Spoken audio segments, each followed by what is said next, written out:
នេះដូរទឹកត្រីបងប្អូនហ្នឹងហើយយើងចាំវាទឹកទៅ10ថ្ងៃយើងត្រូវដូរទឹកវាម្ដងហើយយើងសាសម្អាតទូតែព្រោះថៃបើយើងអត់ដូរទឹកវាឈឺវាអាចឈឺយើងចាំមួយខែ2ខែអីទឹកវាអត់ស្អាត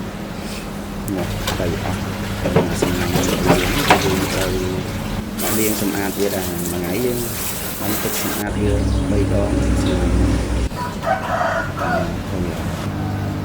ការសម្អាតហ្នឹងដូរទឹកយើងដូរ30% ទៅ20%អីមិនដូរទាំងអស់ទេហ្នឹងពីព្រោះពេលដែល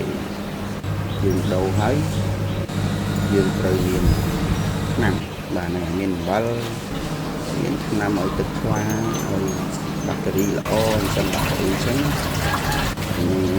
បើយើងអត់ដាក់ថ្នាំទេឆាប់ទឹកហ្នឹងវាអត់សូវល្អវាខាត់ងាប់មានថ្នាំកាត់ឃ្ល័រកាត់អីអញ្ចឹងដែរហ្នឹងហើយអាបំពង់ធំហ្នឹងកំពុងកាត់ឃ្ល័ររងនេះបាំងវានឹងបងប្អូនដកអត់សុខទៅបងចាំលេងមួយតិចតិចទេឥឡូវយូរទៅឆ្នាំទៅច្រើនទៅហើយ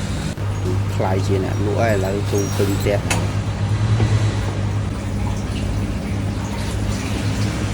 នេះថៃនេះដុតវា